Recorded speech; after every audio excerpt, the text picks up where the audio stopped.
Bismillahirrahmanirrahim. Assalamualaikum warahmatullahi wabarakatuh. Selamat pagi semuanya. Pertama-tama, yang saya hormati Ibu dosen pengampu mata kuliah ini, Ibu Cindy Marisa, dan juga teman-teman sekalian. Perkenalkan, nama saya Muhammad Reza Fahlevi sebagai moderator dari kelompok 2. Pada kesempatan kali ini, kami dari kelompok 2 akan mempresentasikan mengenai pembelajaran discovery learning. Sebelum masuk ke pembahasan, saya akan menyebutkan nama-nama dari kelompok 2. Yang pertama, ada Dinda Widya Wulandari, Wardah Saidah, Gita Fitria, Rahel Cinta Rizain, Farah Rahma Afifah, dan yang terakhir ada Umar Bukhari. Untuk yang pertama menjelaskan tentang pembelajaran discovery learning, yang pertama ada Rahel Cinta Rizain. Kepada Rahel, dipersilakan. Baik, terima kasih kepada moderator. Di sini saya akan menjelaskan tentang pengertian dari discovery learning. Menurut San dalam Rushdiyah, discovery learning merupakan proses mental di mana siswa ini mampu mengasimilasikan sesuatu konsep atau prinsip yang dimaksudkan dengan proses mental tersebut, antara lain seperti mengamati, mencerna, mengerti, menggolong-golongkan, membuat dugaan, menjelaskan, mengukur, membuat kesimpulan, dan sebagainya. Nah, para ahli sendiri ini mendefinisikan discovery learning itu berbeda-beda, sesuai dengan sudut pandangnya masing-masing. Yang pertama, menurut Wilcock, ia menjelaskan bahwa dalam pembelajaran dengan penemuan, siswa didorong untuk belajar sebagian besar melalui keterlibatan aktif mereka sendiri dengan konsep-konsep dan juga prinsip-prinsip. Dan di sini guru mendorong siswa untuk memiliki pengalaman serta melakukan percobaan yang memungkinkan mereka untuk menemukan prinsip-prinsip yang berguna untuk dirinya sendiri. Kemudian ada menurut Jerome Bruner.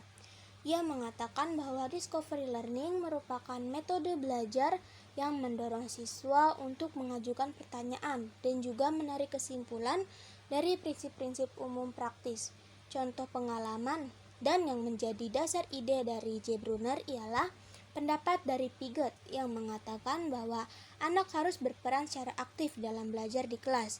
Untuk itu, Bruner memakai cara dengan apa yang disebutkannya di discovery learning, yaitu di mana murid mengorganisasikan bahan yang dipelajari dengan suatu bentuk akhir. Kemudian ada menurut Bell. Belajar penemuan adalah belajar yang terjadi sebagian hasil dari siswa memanipulasi, membuat struktur dan juga mentransformasikan informasi sedemikian sehingga ide menemukan informasi baru. Dalam belajar penemuan, siswa dapat membuat pemikiran, merumuskan suatu hipotesis dan menemukan kebenaran dengan menggunakan proses induktif atau proses deduktif, melakukan observasi, dan membuat ekstrapolasi. Dalam pembelajaran discovery learning ini, mulai dari strategi sampai dengan jalan dan hasil penemuannya ini ditentukan oleh siswanya sendiri. Hal ini sejalan dengan pendapat Meyer dalam Widyarto yang menyatakan bahwa apa yang ditemukan jalan atau proses semata-mata ditemukan oleh siswa sendiri. Nah, jadi berdasarkan pengertian di atas ini dapat disimpulkan bahwa pembelajaran discovery learning adalah suatu model untuk mengembangkan cara belajar siswa aktif dengan menemukan sendiri, menyelidiki sendiri, maka hasil yang diperoleh ini akan setia dan juga tahan lama dalam ingatan siswa dan juga tidak akan mudah dilupakan oleh siswa. Dengan belajar penemuan, siswa juga bisa belajar berpikir analisis dan juga mencoba memecahkan masalahnya sendiri yang dihadapi. Kemudian ini akan ditransfer dalam kehidupannya dalam bermasyarakat. Kemudian di sini ada karakteristik dari discovery learning. Ciri utamanya yaitu yang pertama, mengeksplorasi dan memecahkan masalah untuk menciptakan, menggabungkan, dan juga menggeneralisasikan pengetahuan. Kemudian yang kedua, pembelajaran ini berpusat kepada siswa. Kemudian yang ketiga, kegiatan untuk menggabungkan pengetahuan baru dan juga pengetahuan yang sudah ada. Ada sejumlah ciri-ciri proses pembelajaran yang sangat ditekankan oleh teori konstruktivisme, yaitu yang pertama, menekankan pada proses belajar bukan proses mengajar. Kemudian yang kedua, mendorong terjadinya kemandirian dan inisiatif belajar pada siswa. Kemudian yang ketiga, memandang siswa sebagai pencipta kemauan dan juga tujuan yang ingin dicapai. Kemudian yang keempat, berpandangan bahwa belajar merupakan suatu proses, bukan menekankan pada hasil. Yang kelima, mendorong siswa untuk mampu melakukan penyelidikan. Kemudian yang keenam, menghargai peranan pengalaman kritis dalam belajar. Kemudian yang ketujuh, mendorong perkembangannya rasa ingin tahu secara alami pada siswa. Kemudian yang kedelapan, penilaian belajar lebih menekankan pada kinerja dan juga pemahaman siswa. Yang kesembilan, berdasarkan proses belajarnya pada prinsip-prinsip kognitif. Kemudian yang 10, banyak menggunakan terminologi kognitif untuk menjelaskan proses pembelajaran seperti prediksi, inferensi, kreasi, dan juga analisis. Kemudian yang 11, menekankan pentingnya bagaimana siswa sendiri itu belajar. Kemudian ke-12, mendorong siswa untuk berpartisipasi aktif dalam dialog atau diskusi dengan siswa lainnya atau juga dengan guru. Kemudian yang ke-13, sangat mendukung terjadinya belajar kooperatif. Yang ke-14, menekankan pentingnya konteks dalam belajar. Yang ke-15, memperhatikan keyakinan dan sikap siswa dalam belajar. Yang ke-16, memberikan kesempatan kepada siswa untuk membangun pengetahuan dan juga pemahaman baru yang didasari pada pengalaman nyatanya. Nah, berdasarkan ciri-ciri pembelajaran konstruktivisme di atas ini, maka dalam penerapannya di dalam kelas yaitu sebagai berikut. Yang pertama yaitu mendorong kemandirian dan inisiatif siswa dalam belajar. Kemudian yang kedua, guru ini mengajukan pertanyaan terbuka dan juga memberikan kesempatan beberapa waktu kepada siswa untuk merespon pertanyaannya. Yang ketiga, mendorong siswa berpikir tingkat tinggi. Yang keempat, siswa terlibat secara aktif dalam dialog atau diskusi dengan guru atau siswa yang lainnya. Yang ke-15, siswa terlibat dalam pengetahuan yang mendorong untuk menantang terjadinya diskusi. Kemudian yang ke-6, guru menggunakan data mentah, sumber-sumber utama, dan juga materi-materi interaktif. Nah, dari teori belajar kognitif serta ciri dan penerapan teori konstruktivisme tersebut dapat melahirkanlah strategi discovery learning. Selanjutnya akan dilanjutkan oleh teman saya Reza Fahlepi. Kepada Reza Fahlepi dipersilahkan. Baik, terima kasih Rahel. Selanjutnya saya akan menjelaskan tentang tujuan discovery learning. Tujuan pembelajaran ini yang pertama tuh untuk memberikan kesempatan bagi peserta didik untuk terlibat secara aktif dalam proses pembelajaran. Discovery learning ini juga merupakan proses untuk menemukan sesuatu yang baru dalam kegiatan belajar mengajar. Proses belajar dapat menemukan sesuatu apabila guru menyusun terlebih dahulu materi yang akan disampaikan. Nah, selanjutnya peserta didik dapat menemukan sendiri berbagai hal yang penting dalam pembelajarannya. Ada juga untuk melatih peserta didik untuk berpikir secara sistematis dan ilmiah dalam menyelesaikan suatu permasalahan terkait materi. Jadi discovery sendiri itu merupakan suatu rangkaian kegiatan pembelajaran yang melibatkan secara maksimal seluruh kemampuan peserta didik untuk mencari dan menyelidiki secara sistematis, kritis, dan logis, sehingga mereka dapat menemukan sendiri pengetahuannya, sikap dan keterampilan, dan juga sebagai wujud adanya perubahan perilaku. Tujuannya juga untuk meningkatkan pola pikir kritis bagi peserta didik. Ada juga untuk melatih peserta didik dalam menyusun strategi untuk meningkatkan pemahaman mereka terkait materi yang sedang diajarkan. Jadi itu saja kurang lebihnya tujuan pembelajaran discovery learning itu. Selanjutnya akan disampaikan oleh Farah. Baik, terima kasih Reza. Selanjutnya saya akan menjelaskan tentang peranan guru dalam pembelajaran penemuan atau discovery learning. Menurut Dahar tahun 1989, dalam Hosnan 2014 mengemukakan bahwa terdapat beberapa peranan guru dalam pembelajaran penemuan, yakni sebagai berikut. Yang pertama, ada merencanakan pelajaran sedemikian rupa sehingga pelajaran itu terpusat pada masalah-masalah yang tepat untuk diselidiki para siswa. Lalu yang kedua, menyajikan materi pelajaran yang diperlukan sebagai dasar bagi para siswa untuk memecahkan masalah. Sudah seharusnya materi pelajaran itu dapat mengarah pada pemecahan masalah yang aktif dan belajar penemuan. Misalnya dengan menggunakan fakta-fakta yang berlawanan.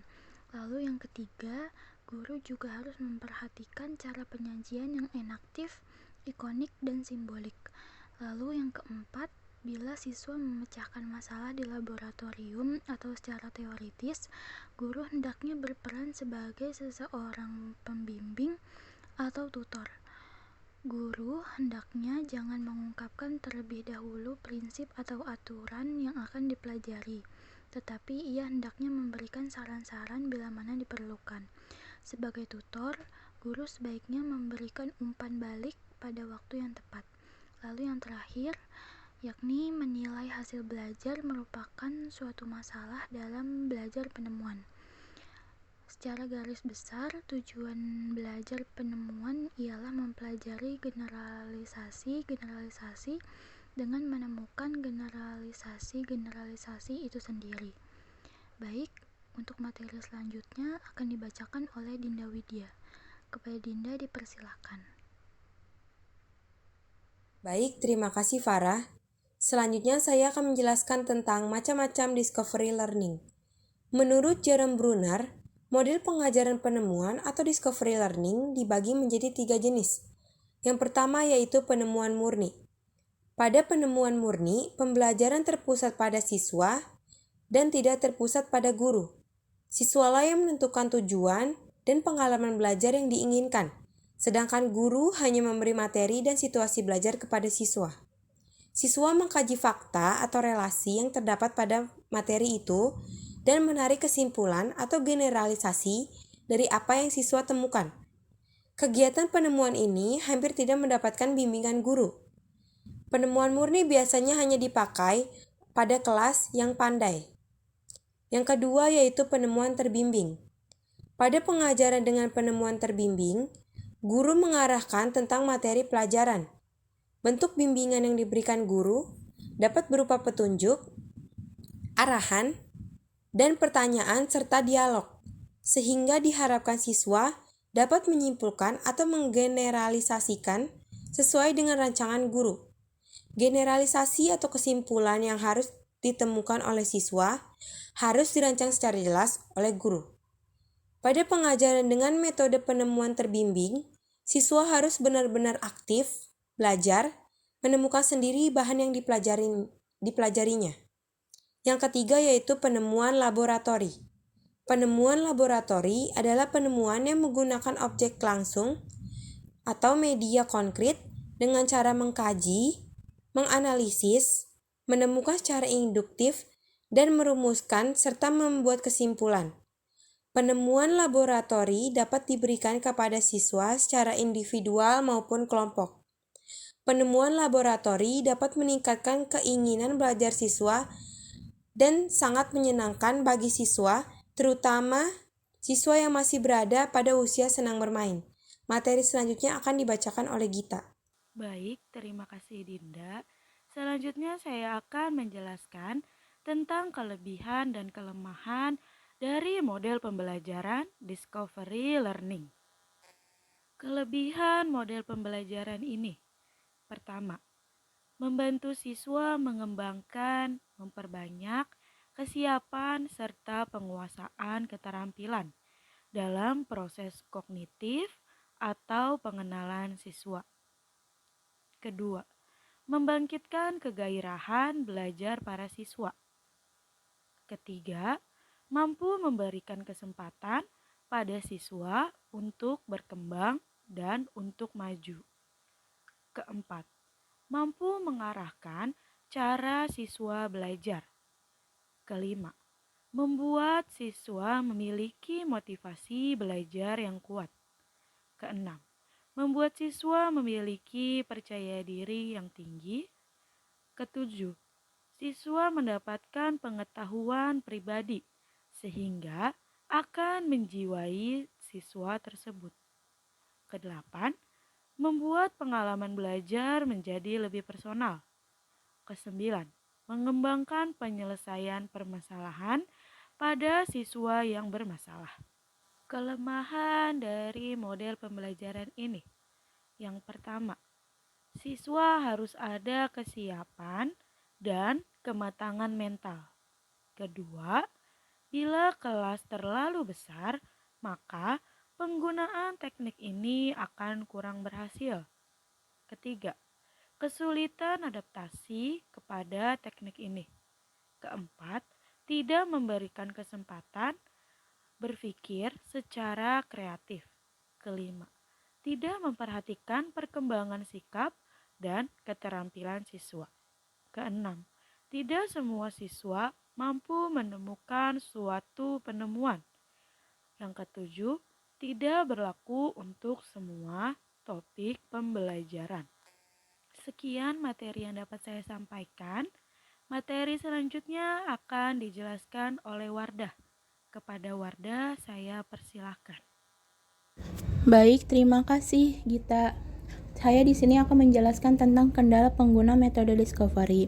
Metode discovery learning sebagai sebuah teori belajar dapat didefinisikan sebagai belajar yang terjadi bila pelajar tidak disajikan dengan pelajaran dalam bentuk finalnya, tetapi diharapkan untuk mengorganisasi sendiri.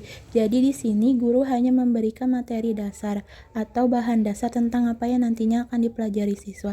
Setelah itu, siswalah yang harus mengembangkan materi tersebut. Discovery learning ini berpusat pada siswa, bukan pada guru. Namun dalam penggunaan discovery learning ini pasti ada kendala-kendala yang ditemui baik oleh siswa maupun oleh guru seperti satu. Dalam penerapannya, siswa harus mempunyai kesiapan mental.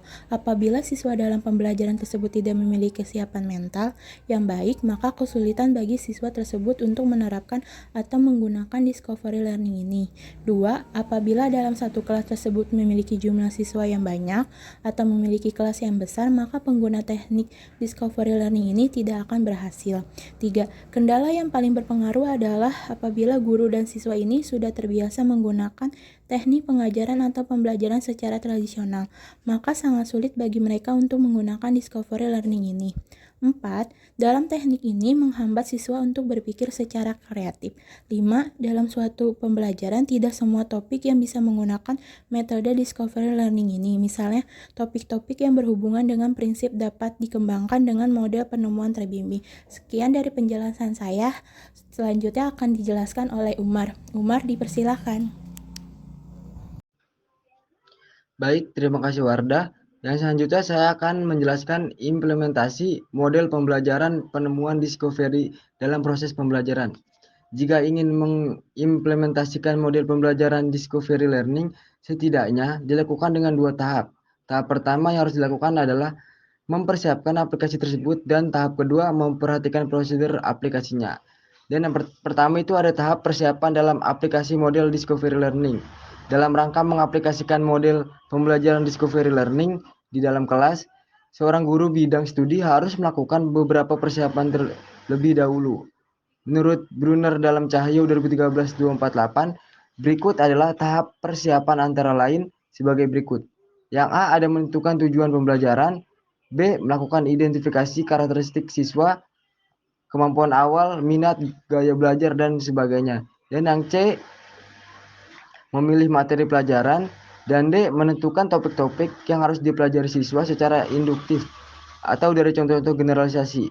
Dan yang E ada mengembangkan bahan-bahan belajar yang berupa contoh-contoh, ilustrasi, tugas, dan sebagainya untuk dipelajari siswa. Yang F ada mengatur topik-topik pelajaran dari yang sederhana ke kompleks, dari yang konkret ke abstrak, atau dari tahap enaktif, ikonik sampai ke simbolik.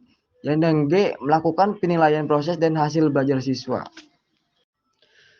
Yang kedua ada prosedur aplikasi model discovery learning. Menurut Syah Dalam Cahyo 2013-249 mengemukakan bahwa dalam mengaplikasikan model discovery learning di kelas, tahapan atau prosedur yang harus dilaksanakan dalam kegiatan belajar mengajar secara umum adalah sebagai berikut. Yang A ada stimulation atau stimulasi atau pemberian rangsangan. Pertama-tama pada tahap ini, pelajar dihadapkan pada sesuatu yang menimbulkan kebingungannya. Kemudian dilanjutkan untuk tidak memberi generalisasi, agar timbul keinginan untuk menyelidiki sendiri. Stimulasi pada tahap ini berfungsi untuk menyediakan kondisi interaksi belajar yang dapat mengembangkan dan membantu siswa dalam mengeksplorasi bahan. Dalam hal ini, Brunner memberikan stimulasi dengan menggunakan teknik bertanya, yaitu dengan mengajukan pertanyaan-pertanyaan yang dapat menghadapkan siswa pada kondisi internal yang mendorong eksplorasi.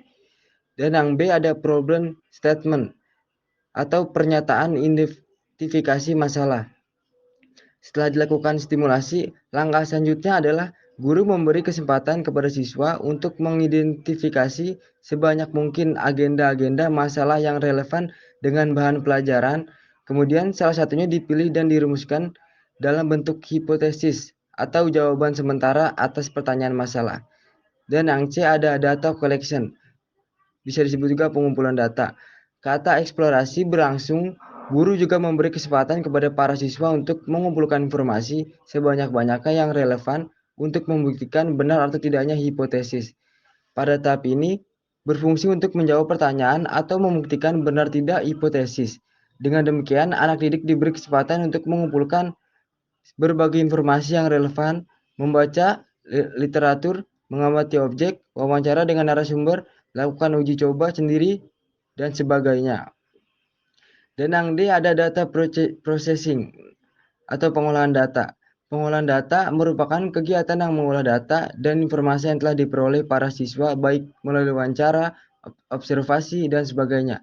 Lalu ditafsirkan data processing tersebut juga dengan mengkodean atau coding. Kategorisasi yang berfungsi sebagai pembentukan konsep dan generalisasi. Dari generalisasi tersebut, siswa akan mendapatkan pengetahuan baru tentang alternatif jawaban penyelesaian yang perlu mendapatkan pembuktian secara logis. Ya, mungkin itu saja yang bisa saya jelaskan. Selanjutnya saya akan kembalikan kepada moderator. Terima kasih. Alhamdulillahirabbil alamin, telah selesai presentasi kelompok 2 pada hari ini. Saya sebagai moderator dari kelompok 2 mengucapkan banyak terima kasih kepada ibu dosen serta teman-teman sekalian yang telah mendengarkan jalannya presentasi dari awal sampai akhir. Semoga apa yang kami telah sampaikan bermanfaat untuk kita semua. Mohon maaf bila dalam penyampaian banyak kekurangan. Untuk itu, saya akhiri presentasi pada hari ini. Wassalamualaikum warahmatullahi wabarakatuh.